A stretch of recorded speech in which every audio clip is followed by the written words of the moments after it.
मंडळी नमस्कार.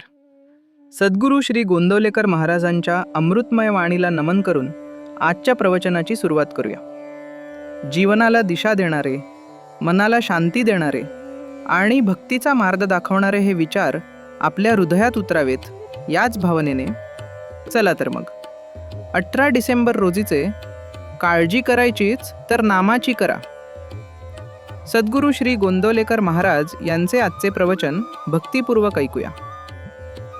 आपण असे पाहतो की आज जे दुखाचे वाटते तेच पुढे सुखाचे होते, आणि जे सुखाचे आहे असे आज वाटते तेच पुढे दुखाला कारणीभूत होते. तुम्हाला जे सुखदुःख येते ते भगवंतापासून येते म्हटले तर दुखाचे कारण काय? जोपर्यंत परक्याने दिलेले दुःख भगवंतानेच दिले असे वाटत नाही तोपर्यंत आपण भगवंताचे झालो नाही. आपण घाबरतो केव्हा तर आपला आधार सुटला म्हणजे. जे जे होते ते रामाच्या इच्छेने होते असे समजावे.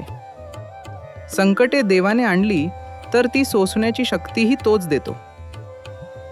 समर्थांचे होऊन असे भ्यावे का? समर्थांचे जे झाले त्यांनी परिस्थितीला नाही डगमगू.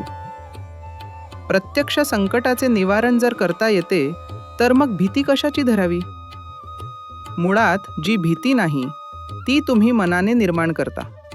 याला काय म्हणावे? खेळातली सोंगटी मेली म्हणजे त्याचे सुखदुःख कोणी करतो का? तसे व्यवहारात आपण वागावे.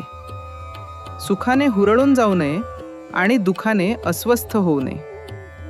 असे व्हायला आपले मन शांत राहणे जरूर असते. जोपर्यंत मी करता आहे अशी भावना असते तोपर्यंत सुखदुःखाचे हेलकावे मनाला बसतात. म्हणून कर्तेपण रामाकडे द्यावे आणि देहाने कर्तव्यात राहून मन शांत ठेवावे. परिस्थितीचा परिणाम माझ्या मनावर घडू देऊ नको देवा असे म्हणावे. परिस्थितीच बदल असे देवाला म्हणू नये. ज्याप्रमाणे एखादे विष रक्तात मिसळावे त्याप्रमाणे काळजी आपल्या अंगात भिनली आहे. त्याला वरून औषध लावले तर उपयोग होत नाही. ह्यासाठी भगवंताच्या अनुसंधानाचे इंजेक्शनच पाहिजे. जे दुर्गुण भगवंताचा विसर पाडायला कारण होतात त्या सर्वांचा संग्रह म्हणजे काळजी होय. काळजी हा फार मोठा रोग आहे. पोटात रोग वाढला आणि त्यानेच पोट भरले की रोग्याला अन्न जात नाही. त्याचप्रमाणे ज्याला काळजी फार त्याच्या हृदयात आनंद जाऊच शकत नाही. या काळजीचे आईबाप तरी कोण? देहबुद्धीमुळे आपल्याला काळजी लागते. देहबुद्धी म्हणजे वासना. वासना आणि अहंकार हे काळजीचे आईबाप आहेत. अशावर स्वभावाचे आईबाप असल्यावर पोर असे विचित्र असायचेच. भगवंताचे स्मरण करीत गेल्याने आईचा आणि मुलीचा मृत्यू बरोबर घडून येतो. वासना आणि काळजी दोघीजणी एकदम मरतात. खरे म्हणजे एकच स्थिती कधी कायम राहत नाही म्हणून आपल्याला भीती वाटते आणि तिच्यातून काळजी उत्पन्न होते.